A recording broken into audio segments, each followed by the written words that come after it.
Hello. Hello, everyone. We are so pleased to be here today. We can't thank you enough for inviting us. We never could have had the idea that picking up trash from the beach would bring us to such a global philanthropy forum. Well, we are the world's smallest NGO. It's the two of us. 2 people, 1,000 yards of one beach. In 1999, we began this incredible journey picking up trash. And over the years, we've collected from this one beach in the Point Reyes National Seashore, just north of San Francisco, over 2 tons of plastic debris that we fashion into artwork. But I should say we're only picking up the good stuff. Yeah. How do we do the slides here? I need help. Push the button. I'm pushing. There we go. Oh, there we go. Oh, our time is going by. Kehoe Beach in the Point Reyes National Seashore is where we had our first date in 1999. A love of a place, a person, and a planet ensued. So we're on our first date, and Judith picks up a piece of plastic, and I say, "Are you going to keep that?" And he picks a piece of plastic, and I say, "Are you going to keep that?" And out of that forged an incredible collaboration. You might imagine our heartbreak when we go to the beach and it looks like there's been a party going on. There's a confetti strew of small and large pieces of plastic. And when we go to pick up, we say that we are curating the beach more than cleaning the beach because we're artists first. So imagine our surprise in the middle of this great despair of finding this stuff on the beach. We find a Monopoly house. Pretty great. So, and we were warned before we came here. They said, "You're going to talk about Monopoly? That's an American game." Come on. It's been translated into 130 languages. It's been localized to 2,700 cities around the world. The latest is Lagos, Nigeria. But what we love about this tiny piece of plastic, this one small speck in that vast strew, is that it has an incredible story to tell, and a story that's really relevant to us being here today. So as we looked up Monopoly, we find it was not invented by Parker Brothers in 1938, but really was invented by a woman named Lizzie Magie, who was an acolyte of a famous economist who was making games so that people could have the feeling of the economy. And so she invented this game in order to evoke the shame at dominating your neighbors. How'd that go? Not exactly, not exactly. So what does art have to do with all of this? We're called upon to be artist first here. And this idea of what we can bring to the table. So I'm reminded of a poem by W.S. Merwin called High Water, and we offer this as a kind of a blessing for our convocation today.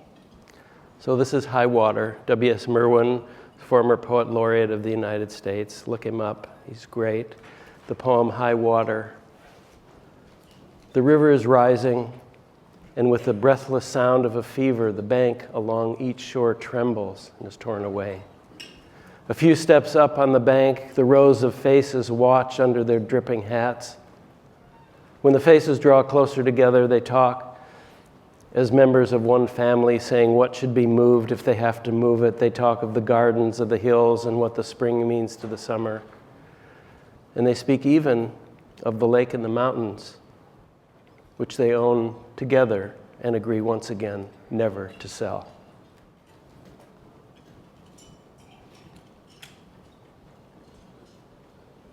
We invite you to join us this evening. We have many, many other stories to tell. We will be doing a hands-on workshop. You will be able to join us in our creative process. We've brought piles of plastic. All of the plastic we will be working with this evening, either Richard or I have hand-picked. We have selected for this evening. We have bent over and picked up, bent over and picked up thousands of pieces of plastic. We call it our stoop yoga, and we invite you to join us this evening. Thank you. Thank you.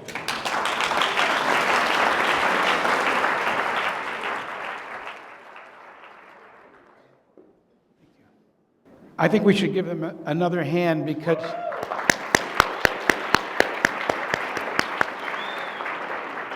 I was going to just say because they had a red golf ball in there, which I've never seen. I don't know what you do with a red golf ball. Hi. Thank you, Richard and Judith, for your Ingenuity Spark. Everyone here will have a chance to engage with them at the Creation Station, where you'll be able to create art from the plastic that they and others have found in the ocean, which I think will be a lot of fun. My name is Larry Brilliant. I'm the president and CEO of the Skoll Global Threats Fund.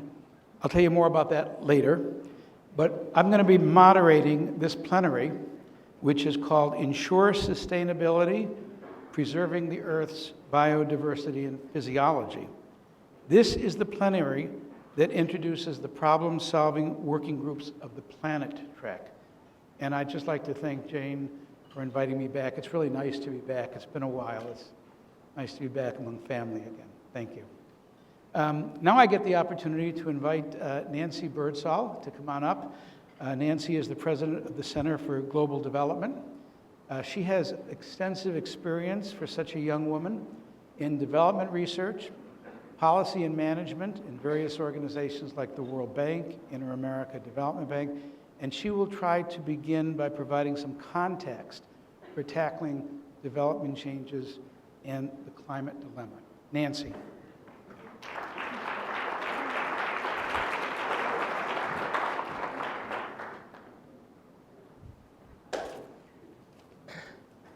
Thank you very much, Larry, and thank you to Jane Wales and the community that she has fostered of all of you out there. I think it's really quite extraordinary.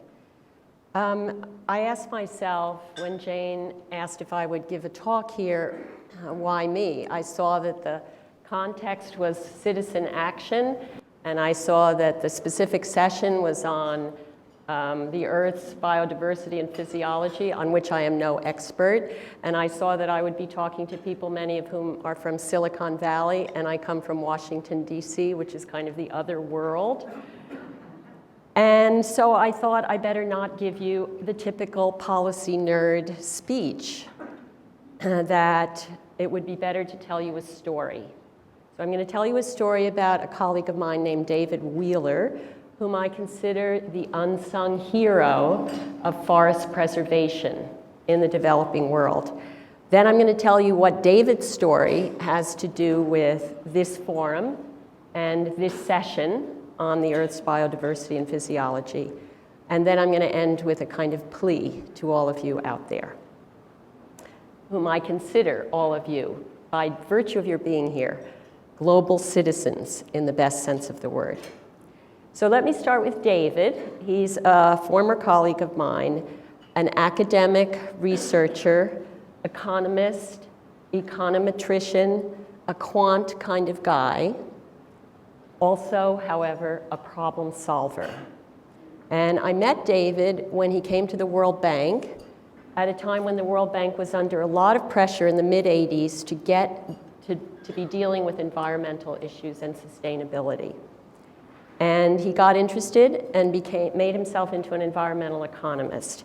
One of the things that he did as a researcher was spend a lot of time working on a series of projects in Indonesia that had to do with reducing water pollution. He did research on the impact on polluters' behavior of public information disclosure, which was part of the deal that was made in the context of World Bank financing for reducing water pollution. One of the things he told me years later is that with information to the public about the pollution behavior of the big companies, big industrial firms in Indonesia, it had an impact. For example, the big banks actually started to alter the interest rates that they charged their borrowers, the big firms, as a function of their pollution behavior, on the grounds that those who were polluting a lot were presumably badly managed and then higher risk borrowers. The project in Indonesia, including this public information disclosure, became a model for water pollution prevention projects all over Asia, in Vietnam, in the Philippines, in China. And I think it gave David a sense that public information disclosure matters. And you heard a little bit about this in the earlier session from Sanjay from the World Bank, the power of people knowing what's going on. I urged David Wheeler to come to the Center for Global Development, the think and do tank that I had in about 2005, because I could see he was a terrific researcher, a real serious academic guy, and we want to have world-class scholars who have credibility on the issues they work on, and also a problem solver, a do sort of person. And David got interested in forests. And he got frustrated because he's a data guy. And what he found is that it was hard to get data on deforestation trends and facts in tropical forest countries like the Congo, Brazil, Indonesia, many others, parts of Africa. The problem was that the data were being collected by academics and scientists, where the premium in academic terms was on accuracy and detail. And in the community concerned with climate issues, there was a high premium on very specific information about the carbon content of different forest areas and literally different trees. But it was taking up to 5 years and sometimes more before these data were available to the larger public, to the research community, and to citizens. So there was no way to use the kind of interventions that the public, that disclosure that's timely was making in the case of, say, water pollution in Asia at the country level. So even today, the fact is that only Brazil, among all developing countries, has a really well-developed on-the-ground system of monitoring, reporting, and verification of changes in forest cover, and thus in rates of deforestation. And in Brazil, it is becoming something that's kind of crowdsourced, and citizens actually generate alerts, as well as the official system uses alerts when, for example, it's clear that there's illegal burning of forests associated with agro-industry. Well, David got very excited because he realized at some point that NASA has these satellites, right, that are circling the Earth all the time. And the satellites are taking pictures all the time. He got together with a couple of brilliant research assistants at the center, and they, in effect, wrote the code that links the pictures that the satellites are generating to changes in forest cover at the ground level. The algorithm, the platform, I'm not even sure what to call it myself, but anyway, they did something that resulted in high resolution, high frequency, monthly data on changes in forest cover across the developing world. They ground-truthed it in Brazil, where, as I said, there was on-the-ground process for monitoring and reporting. And David called the resulting platform FORMA, F-O-R-M-A, which stands for Forest Monitoring for Action. That's the problem-solving part. Action including through citizen engagement and involvement. Eventually, we asked the World Resources Institute, another think tank in Washington, to take on FORMA and deepen it, make it more user accessible.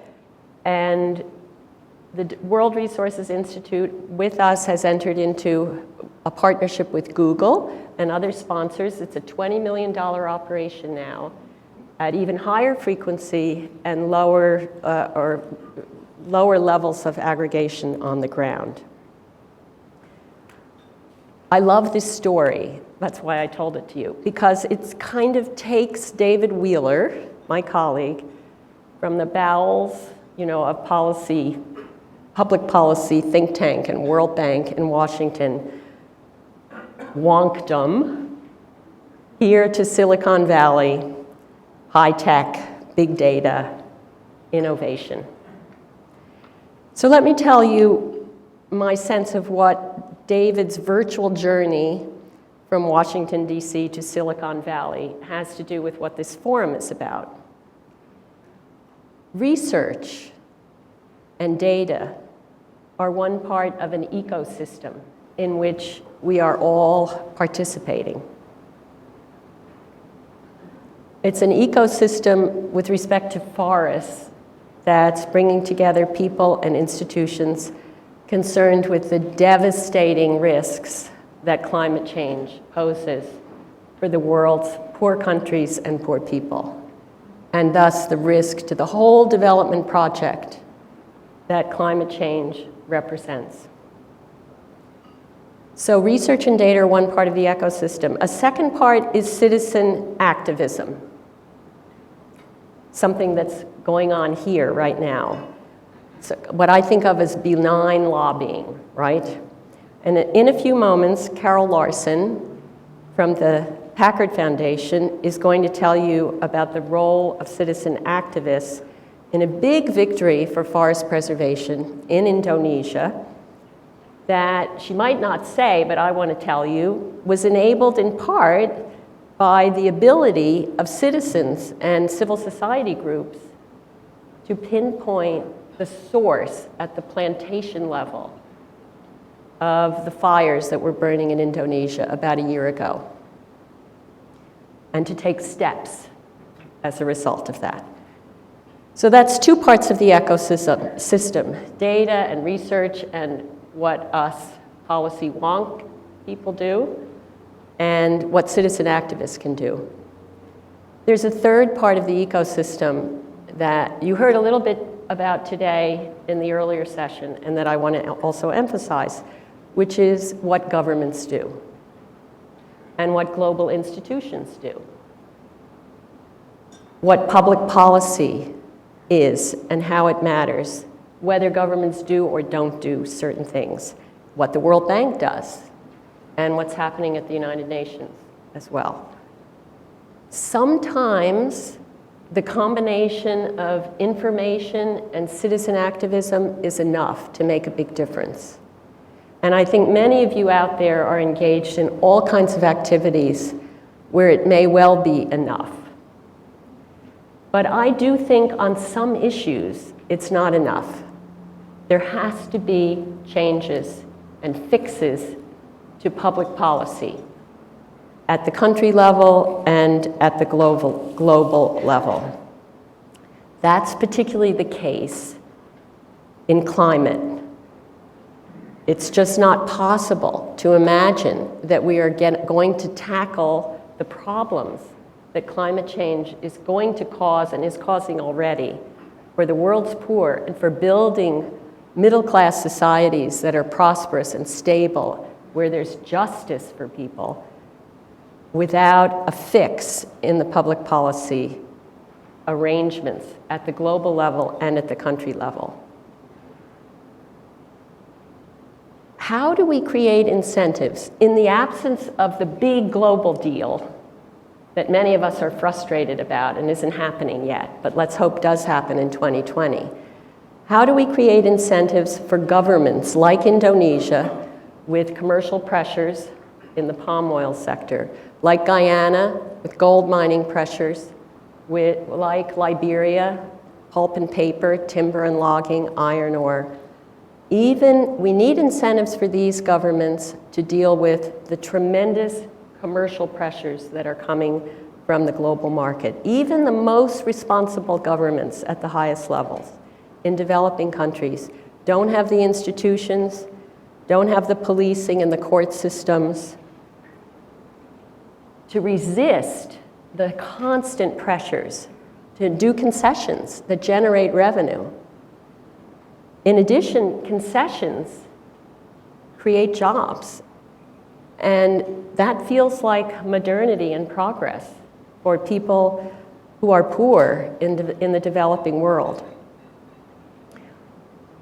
Even if those jobs cannot be sustained in the long run, even if it's undermining human rights, indigenous peoples' rights, and so on. Market pressures in a global economy in which clean air and water and oceans and other renewable resources are simply underpriced, and in which, in the absence of a price on carbon, forests are undervalued. So there's at least one interim solution, which is that we give governments incentives to resist those pressures and to enforce their own rules and regulations. That takes big money. Norway has been a pioneer. It's very interesting that Gro Brundtland is here. Norway has been a pioneer in making deals with Brazil, where it's working really well, with Indonesia and Guyana, which pays those governments on the basis of verified performance in their reducing their rates of deforestation. And don't forget that verification comes in part from the reality that David Wheeler created with FORMA and now Global Forest Watch. It takes big money, though, big public money. In the case of the US, you know, if $2 billion a year out of the $30 billion a year that we spend on foreign aid could be used to pay governments after the fact on the basis of verifiable performance, that would be a bridge in terms of valuing forests and compensating and creating incentives for countries to do better to the day in 2020 when we hope there will be a carbon market. Let me end with a plea. If you are here, as I said, you are a global citizen, aware of these global development challenges, interested in developing the right kind of world for all of us in the future.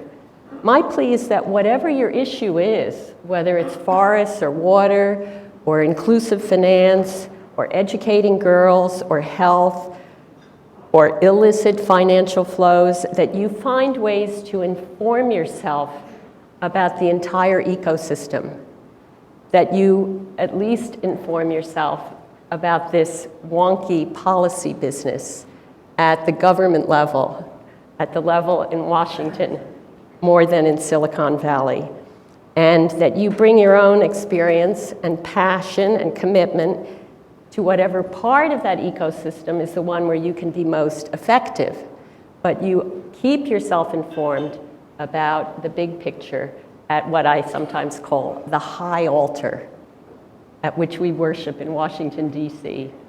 of public policy. Thank you very much.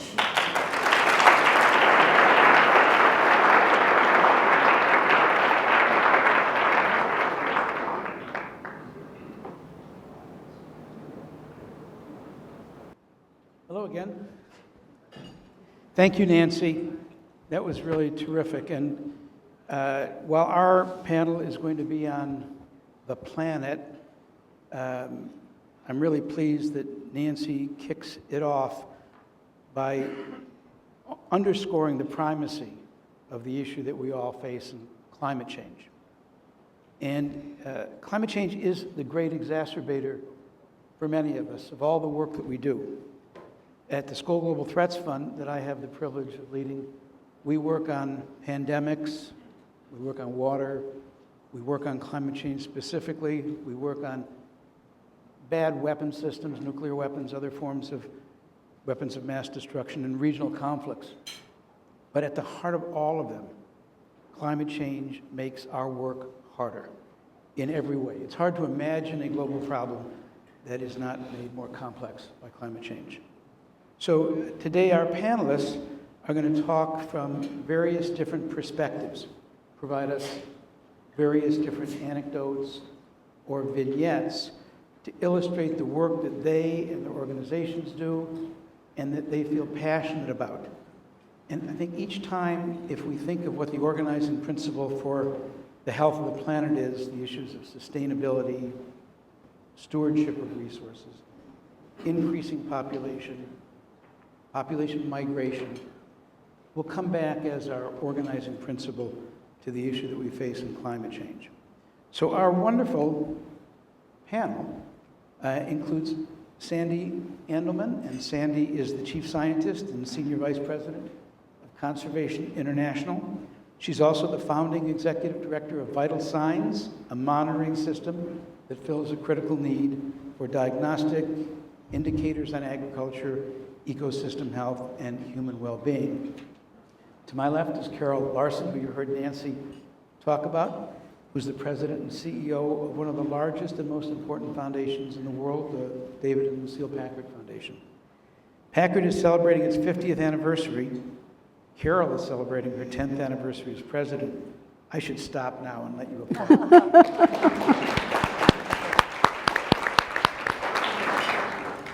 While they have contributed significantly to global collaborations around cap and trade and incenting changes in policy, the work that may be of most relevance and interest to this discussion may be the investments that Packard has made in community-based approaches in their work in deforestation that encourage the involvement of citizens, especially indigenous communities. The involvement of community members is crucial to planning, enforcement, and the long-term sustainability of the efforts of Packard, but also the efforts of all of us. I look forward to exploring how this approach also is reflected in their work supporting sustainable maritime fisheries and many other things, where I hope the conversation will go. David Wilk, and it's David Wilk. Unfortunately, there's a typo, a wordo, in the agenda that you've been given, the printed agenda. Oh, David is an upgrade. We're really pleased to have David Wilk here, the lead climate change specialist and acting chief in the Climate Change and Sustainability Division at the Inter-American Development Bank. He coordinated the development of the bank's climate change strategy and their action plan. So we're going to have a chance now with these three wonderful people to pursue all the issues of the planet, the health of the planet, and climate change, and we're going to kick it off with Carol. Thanks a lot, Larry. That's a big agenda. So I know it's the start of a great 3-day conference, and I'm so glad to be back here again and address this group. I do want to say a little bit about the themes that Jane has said and now Nancy has said about the wisdom of combining heart and mind, of logic and creativity, of having the ingenuity moments, as well as the discussions about strategy. As mentioned, our foundation, I think I'm going in and out. Anyway, should I do anything? Okay, as Larry mentioned, our foundation is celebrating its 50th anniversary, and we are a family foundation. So it's the family foundation established by David and Lucile Packard. David, of course, was co-founder of Hewlett Packard. And today our board is half family and half general trustees. And we really do try to combine in the $300 million that we give away each year, the power of both the heart and the mind. Everything we work on were issues of interest and passion of David and Lucile, and continue to be interests and passions of the family today. Anyway, so we'll get the mic thing settled, but yell if you can't hear me. But the theme of this conference, of course, is not just heart and mind, but also global goals and citizen solutions. And I want to pick up with the story that Nancy started to tell. And I love the way she was talking about an ecosystem, because I think one of the best things about philanthropy, one of the best tools that we have, or assets or characteristics, is to step back and look at the whole ecosystem and to have the flexibility and agility to fund different pieces of that ecosystem as the context changes. So let me just tell as quickly as I can, we have about 8 minutes each, to about 2 areas of interest that we've had at Packard. The first one is on climate change mitigation. And specifically, I wanted to finish up a story, or at least tell the next chapter of what Nancy started about palm oil. As you know, preventing deforestation is an important lever, one of the most important levers in reducing greenhouse gas emissions and slowing climate change. Palm oil is a rapidly growing in popularity product, a miracle product, some people talk about it, with 1,000 different uses, from being used in Girl Scout cookies to cooking oil to candy bars to ice cream to shampoo. And it's growing in popularity because it is easy to grow and it has a high yield per acre. And so it's been growing about 9% a year in terms of sales globally. And so great organizations like the Center for Global Development, great bilateral institutions and development institutions like the Norway government that you mentioned, we're doing a lot of work in terms of how can they slow the rates of deforestation that were forests being cleared to make way for the palm plantations. And so, as Nancy said, you need a whole ecosystem. And there had been moratoriums that had been passed in Indonesia about palm oil expansion, but it was stalling and it wasn't moving very quickly. Packard stood back 3 years ago, along with several other foundations, and said, what more can we do to speed up progress in this area? And so we started to fund a number of, there were voluntary certification processes, but we also started to fund citizen engagement. Greenpeace, Rainforest Action Network, we started to fund Ceres, and also the Aid Environment Organization out of the Netherlands that focused on investment decisions. We started to fund Climate Advisors, which works with companies, and Forest Trust, which works with companies that want to make a change. So basically looking at the supply chain at all those places, the consumer activism, the working with companies that want to make a change, and also trying to pressure the investment decisions through organizations like Ceres or Aid Environment. And just at the end of last year, the largest trader in palm oil around the world, Wilmar International, announced that it would adopt a no deforestation, no peat, that's peatlands is one of the areas that gets converted for growth of palm oil, and no exploitation policy. 40% of the world market is influenced by Wilmar. In addition, Kellogg's has made a commitment. A number of other companies have made commitments like this. And as Nancy said, we believe that it takes actions like CDG, it takes actions from government, it takes actions from the citizens groups, and you as philanthropists get a chance to step back and learn about those ecosystems and to deploy your money where some others perhaps can't. And if activism isn't your bag, there are other places that you can do, like supporting CGD. But that was a huge breakthrough, and of course now we have to deliver on that promise in terms of actually getting those standards in place. And it's going to take an ecosystem for that as well on all of these fronts. So I know my time is running out, so I just wanted to talk about one more area of citizen engagement around global goals, another area where the Packard Foundation long-term investment, and that is around marine reserves.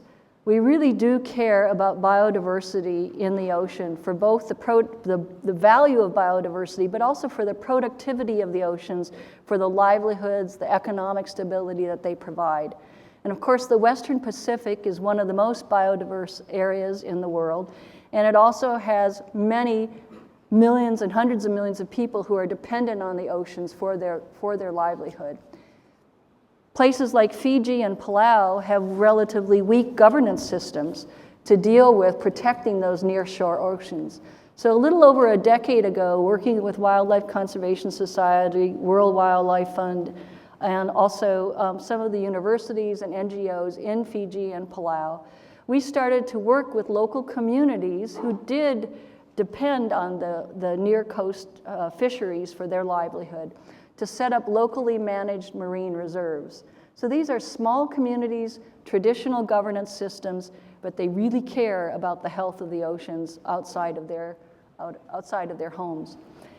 After about 7 years of these locally managed marine areas, there were over 300 of them in these Western Pacific islands. And a network, for example, in Fiji started to be formed among the locally managed marine areas. So there's been huge progress in terms of local communities taking responsibility for monitoring the health of their fisheries that they depend on. But of course, the world keeps happening, and pressure from tourism, from Asia, pressure for development, pressure on the governments, like Nancy was talking about, those locally managed areas aren't going to be the solution. It's time for us, and we're working on this with other foundations, to connect up even more those locally marine managed areas to be influential with their regional governments and with their national governments. It's an interplay between both, back and forth. It takes both to make progress on these issues. So the final thing I'll say is that as philanthropists, you do get a chance to be agile and flexible, and I think one of the most important things is collaboration among philanthropists. And in both of these examples, we're involved with major collaborative networks, particularly ClimateWorks and the Climate Land Use and Alliance. And if you would like more information about it, check out our website or email me, but I look forward to the conversation. Thank you. Thank you, Carol.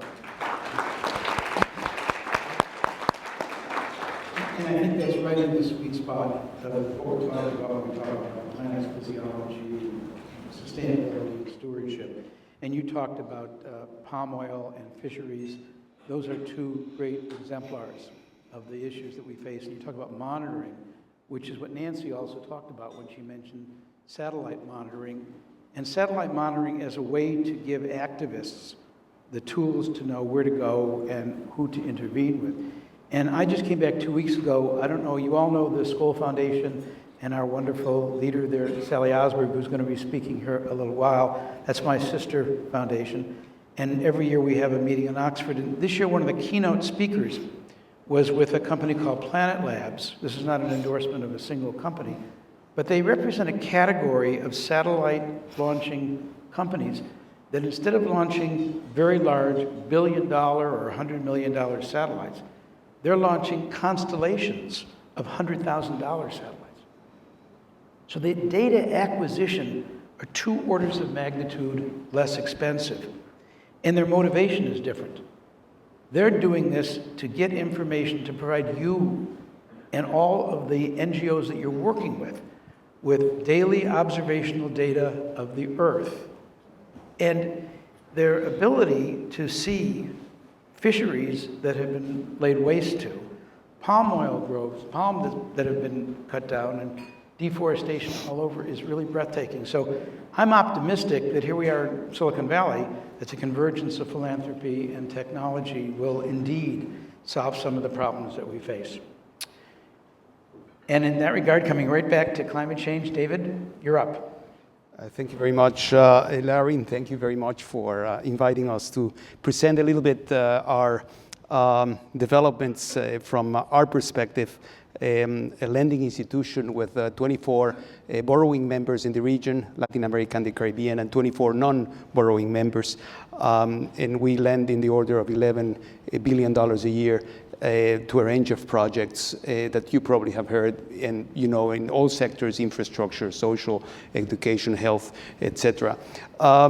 Looking at the first 3 hours of this engagement, I cannot avoid looking at or pointing at our sustainability principles, which are really at the core of our action and has been our flagship. And this is where most of our climate change actions are rooted.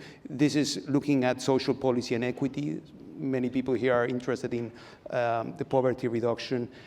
We are looking at institutions for growth strategy that we have, which is basically providing the right governance. Regional and global integration, which is looking at trade and South-South integration, and a private sector development, which is basically an explicit strategy that we have approved lately to boost the performance of our private sector windows in our activity. Now, our story goes back in climate about 8 years with the Sustainable Energy and Climate Change Initiative. We decided not to go into carbon markets, and we decided to provide more of a platform for technical assistance, managing donor funds, multi-donor funds. We responded to an interest of many of our donor countries to allocate monies to start building capacity and strengthening our stakeholders. After a few years, we managed to mobilize quite a few resources with quite a few replenishments. Lately, about 3-4 years ago, we adopted the strategy itself and an action plan. And the action plan has basically established the key priorities for bank activity in climate. One and foremost, adaptation, which is an area that has been financially lagging, I think, and given the amounts of resources needed for adaptive actions. On the mitigation side, very much addressing the and tapping on the opportunities that our region has in terms of renewables. We're talking about solar potential, wind, marine, and geothermal, which has been largely unattended. So let me just bring you to two examples of how we have materialized some of this engagement in technical assistance and actually trying to create more sophisticated financial arrangements for action. On the mitigation side, given that deforestation, land use change and deforestation is one of our biggest challenges, 47% of our emissions come from that sector. We are looking at innovative schemes such as creating a bioclimate fund, for instance, to compensate forest growers and communities along transport corridors to protect forests. This is basically something that requires lots of engagement and special arrangements to basically come up with a kind of a scheme that looks like a payment for environmental services, but with more advanced verification methods, such as those pointed out earlier by Nancy here.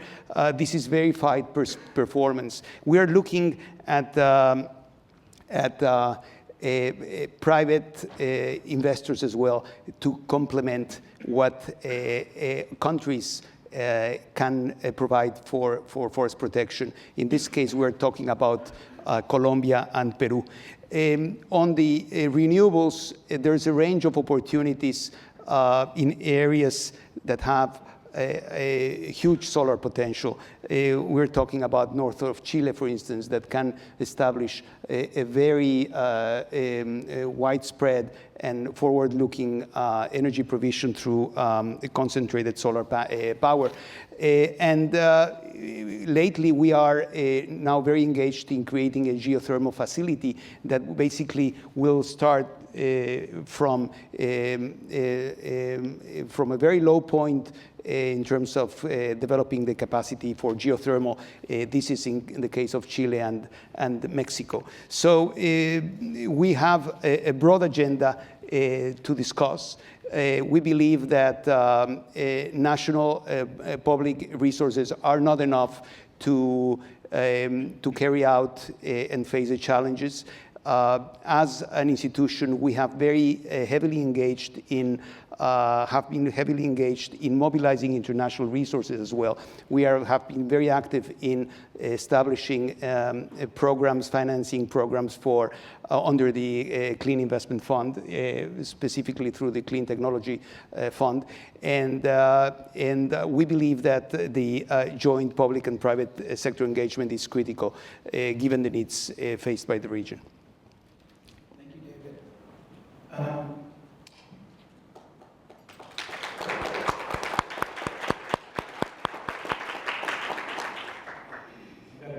Thank you, David. Thank you, David.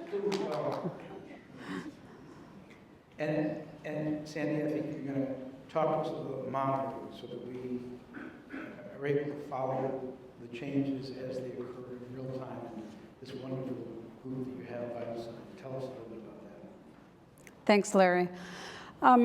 Conservation International used to be a traditional biodiversity organization. We worked on creating protected areas around the world, and we were very successful at that. But about 4 years ago, we took stock and really realized that creating protected areas wasn't enough, and that if we didn't really engage with development and change the trajectory of development, we simply couldn't succeed in the world we live in today. And my own background, I've spent really the last 40 years working in some of the most remote places in the world, figuring out how to measure biodiversity, track what's happening to ecosystems and the people who depend on them. But I'm also really kind of a data geek. And so from that perspective, about 4 years ago, we started a conversation with the Gates Foundation. And the Gates Foundation's agricultural development program focuses on smallholder farmers and people who, farm areas the size roughly of a football field, and they depend on those areas for their food and their incomes. And so at the time we started that conversation, the Gates Foundation's agriculture program was focused on 3 things. So delivering better seeds, delivering better technology, and better access to markets so farmers could sell their products. And it's a fabulous objective, and no one can really argue with the foundation's logic. But from our perspective, there was really something fundamentally missing, which was, no matter how good the seeds a farmer has, no matter, what technology they have access to, fundamentally, farmers and people everywhere really need nature to thrive. So without sufficient water, without healthy soils, without pollinators, it doesn't matter what seeds and technology a farmer has, a farmer can't thrive, and they can't sustain agricultural productivity without these services from nature. So we actually set about trying to prove that essentially there are a set of vital signs, the equivalent of the signs that a doctor uses, temperature and blood pressure, to evaluate whether people are healthy. And we set out to prove that there are a small set of vital signs that essentially we can use to manage the health of agriculture systems, the health of ecosystems, and the health of human systems in an integrated way. So essentially, we wanted to change the way we measure success. So traditionally, the measures of success for agriculture have been change in crop yield and change in income. So it's not surprising that agriculture degrades the environment because there haven't been measures of success for the environment. And similarly, the traditional measures of success for conservation have been the percent of the Earth's land and waters that are set aside in protected areas. So it's not surprising that there are conflicts between development and conservation. So working with a group of about 150 scientists and policymakers from all over the world, and particularly the Earth Institute and CSIR in South Africa, we have identified a set of measures, a set of vital signs that essentially enable us to track the health of farming systems, ecosystems, and human systems. And we've begun actually measuring these systems. We've started in Africa because 2/3 of the world's arable land not currently cultivated is in Africa. We're in vital signs is in 5 countries. So this is Tanzanians, Ghanaians, Rwandans, now Ugandans, measuring all of these things on the ground and using high resolution and moderate resolution satellite imagery to tie it all together and scale it up.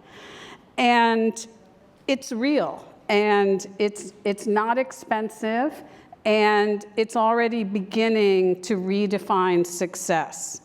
The Gates Foundation's new agriculture strategy actually addresses the need to sustain natural resources for future generations. I was just with the Minister of Water from Tanzania, and he wants to convene ministers from 10 countries in Africa to share with them how the data from vital signs is changing decisions that the government of Tanzania is making. So I'll just end by saying that we have to really start managing the planet as a system, whether it's a household, a farm plot, a landscape, a nation, to the globe. We have to have the information that enables us to manage the planet as a system. And if you think about it, you know, when NASA sends astronauts into space, they have a life support system. And the foundation of that system is a set of life-critical measurements that enables managing the astronaut's supply of air, of water, and of food. And the situation we're in with our planet of shrinking resources, we need essentially a command and control system for monitoring the health of the planet and the health of people. Thank you very much.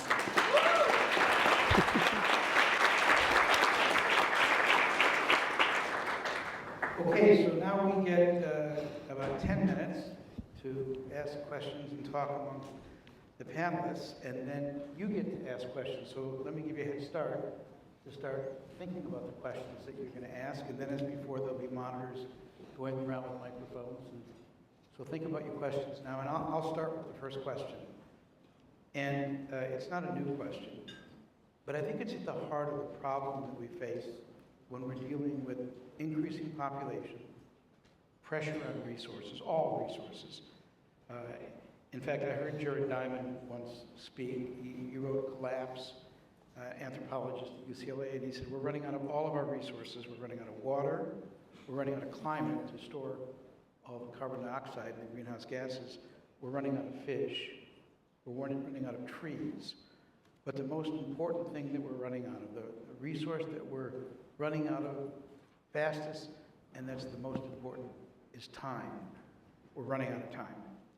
And the loggerheads that we find ourselves at, the developed world, the United States primarily says, I don't want to enter into a global compact and agree to restrict my use of fossil fuels, while the developing world is accelerating so quickly that anything we do would be drowned out by a resurgent China or India or Brazil.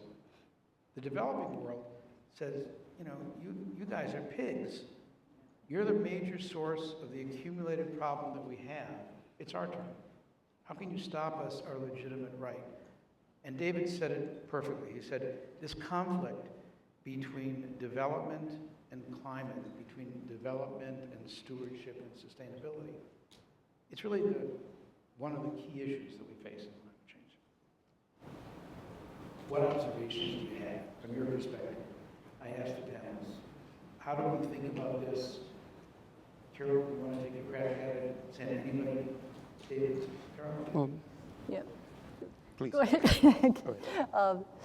Well, you're right. I mean, that's a fundamental conflict. I think an element of hope here is that on some of these big global threats, we're realizing our interdependence. And while there are historical and current day arguments about it's our time to consume or our time to have the same development in the same way that the Western world has, that the choice for that, and I think people realizing that the choice for that isn't there anymore because of our interdependence. So the same climate that and the same oceans that affect the United States affect Latin America, affect China. And also that increasingly the efficiencies that any country can get by moving toward more sustainability are becoming apparent. So I think many of us are very interested in what's happening in China, where they're really balancing both the health and desires of the Chinese people for healthy living with their desire for development. And the good news is that there are some tools that the Chinese government is already deploying that can help meet both. But that balance of the water quality and the air quality with how will they develop is so important and is becoming more focused in that country. We started working there in 1998 in China with the China Sustainable Energy Program. At that point in time, our understanding was the Chinese government had about 4 people who were knowledgeable about renewable energy. And in California, we had already had a lot of progress on this, and we had like 400 in the state government. So what Packard did, working with UC Berkeley and Lawrence Livermore Labs and others, was to make available to the Chinese government the best experience in terms of renewable energy, appliance efficiency. And I think today that expertise is much more there, and obviously there's a lot of momentum on those issues in China. But I do think that interdependence offers us some hope of doing it in a different way. Well, just briefly, I think that when we bring our agenda locally to our stakeholders, cities or communities, we always find ourselves in terms of trying to argue about whether we go through the mitigation window or through the adaptation window. Obviously, the adaptation window looks and sounds more relevant locally. But I think that for us, a big challenge is to stop that divide and do a merge of mitigation and adaptation objectives into something that will look a resilient environment. And we're looking closely at convergence and complementarities between mitigation and adaptation, and I think that we have a plus there. Reducing deforestation provides great services in terms of biodiversity, hydrologic balance, and practices that will ultimately build resilience in local communities. So whether you emit or not, whether you are suffering as a consequence of global emissions, that issue becomes less relevant, and the argument about benefiting from both mitigation and adaptation is tangible. Energy efficiency is something that we should pursue, not because we are reducing emissions, because there's a clear economic savings in pursuing that objective. Sustainable transport in cities is something that we try to push for together with better land use planning. Why? Because it will create benefits not just in emission reductions, but in everything else as well. We are very keen in deepen our involvement in territorial approaches, geographic approaches, including watershed management, that will prove both mitigation and adaptation benefits as valuable. Cindy, I'm going to try to respond to that one or to another. You choose. The other one is going to be, just in the interest of time, to all the people that are here who are beginning to embark on world climate change. Would you recommend that they work globally for a global treaty, or that they work on American political sentiment, on advocacy, since we seem to be the anchor that's holding back the world in many ways? Your choice.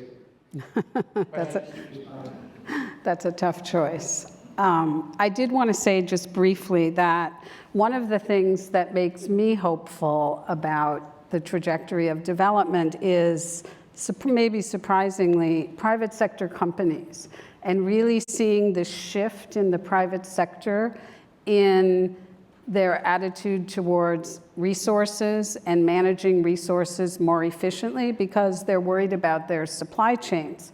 But part of it also relates to your second question, Larry, which is with with social media, with Twitter, things like that. It's no longer possible for companies or for governments to really get away with bad behaviors, with managing resources badly, because it's on the internet, whether it's Ushahidi or Twitter. The responsibility is there, And I think it's a really powerful force for change. Thank you. So now we have remaining time for you to ask any questions you want, and we're going to solve all the problems of the world, the planet, resources, sustainability, and we have our first question over there. If a monitor would please bring this. Thank you. Thank you. My name is Carla. I'm from Brazil. I'd like to ask you if the vital system, the vital science system, if it's included an economic dimension to it. And another question to the panel is, what do you think is the main challenge to include externalities in the real value of products and services? What do you think is the main challenge to include externalities, which are all the environmental products and whatever that we use, in the real value of products and services? Yeah.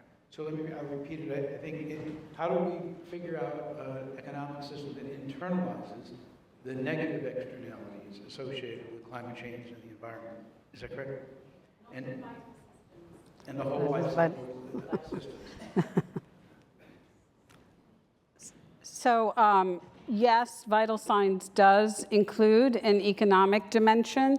And part of what we did, we started with the World Bank's Living Standard Measurement Survey, which is an instrument used by countries worldwide to measure poverty, and added into that the environmental measures. So in fact, we can measure what's the value to farmers in Tanzania of forests. And in Tanzania, farmers are earning about 50 cents a day from agricultural production, and we found that they're getting another 56 cents a day in services free from nature. So in energy, they're getting from burning fuel wood or charcoal, in protein from wild fish and bushmeat, in nutrients that they're mining from their soils. So in essence, what Vital Signs found was that if Tanzania loses its forests, the government is going to have to double crop yield, not to lift 2 million people out of poverty, which is their aim. If they lose their forests, they're going to have to double yield just for farmers to have the same standard of living they have today. So if I could have other people raise your hand, even if you're not the next one, call on, so the monitors can find you and we can go quickly. Can I say something about the externalities and bring that in? So I just wanted to mention a couple. One is I think that investor and consumer demand is going to lead to more accountability in terms of including environmental externality costs to decision making by companies or governments. And I just wanted to give a shout out to one project that we haven't invested in yet, but Moore Foundation, Bloomberg and others, the Sustainability Accounting Standards Board effort, which is to take a FASB kind of model and make it a part of a standardized reporting of companies to include sustainability indicators. And they have a website, and it's a very interesting effort. So I think it's that kind of thing that can help move us forward, but it's going to take that consumer activism and that investor activism that we talked about earlier. And even Syria is trying to get generally accepted accounting principles to impair assets held by fossil fuel companies because of the likelihood they'll never get them all around. Can I see some questions now, more from the audience? Over here, and then if there's another microphone for a follow-up question. Thank you.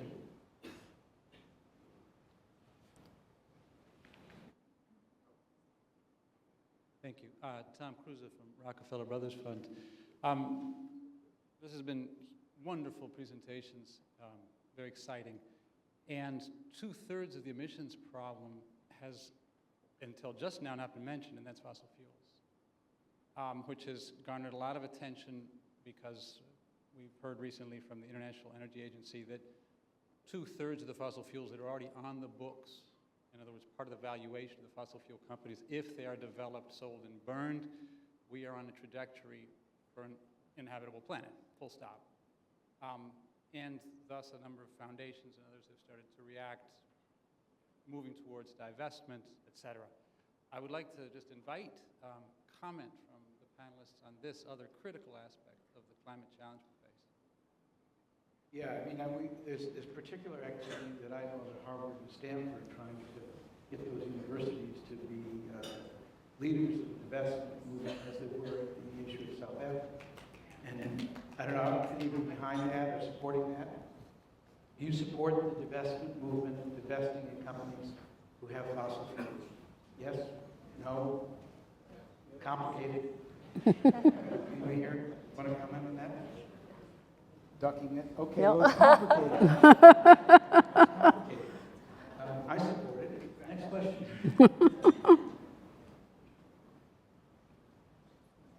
Yeah, please.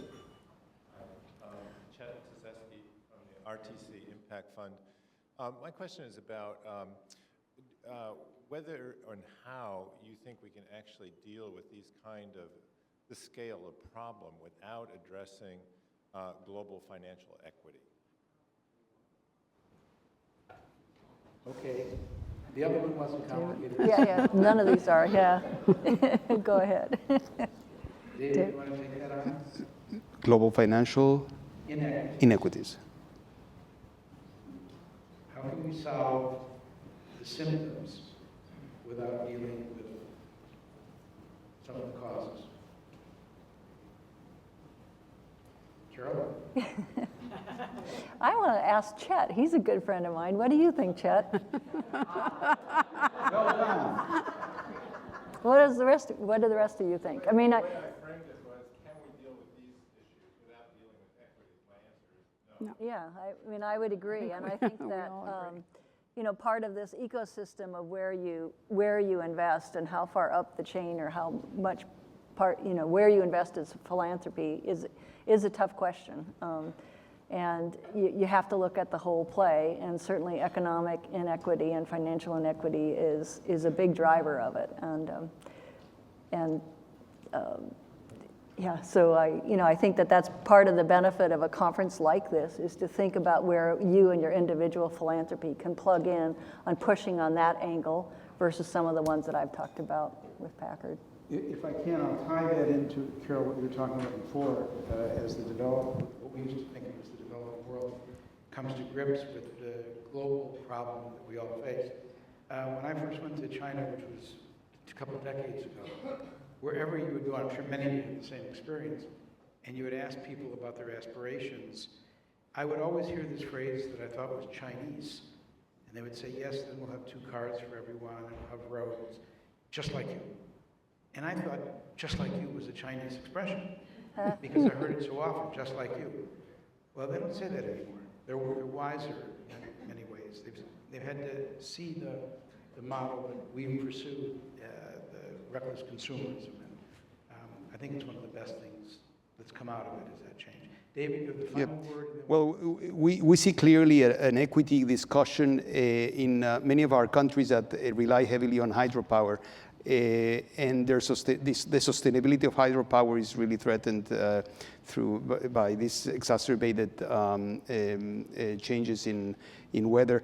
And when we address hydropower companies, they are more willing now to accept that there's an equity issue and that the sustainability of their infrastructure heavily depends on the scheme that will consider transferring benefits to local communities that are planned and will be engaged in preserving the livelihood of that infrastructure, such as preserving the upper watersheds, for instance, in terms of controlling soil erosion and maintaining the quality of operation of dams.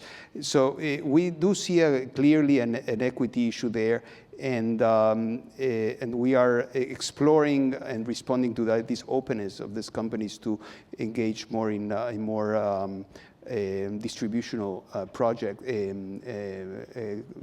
strategies to compensate and to engage local communities and have them benefit from that conservation practice. Thank you very much. And I would ask, please join me in thanking our panel for really a wonderful discussion. Thank you, Carol. Thank you, David. Thank you, Sandy.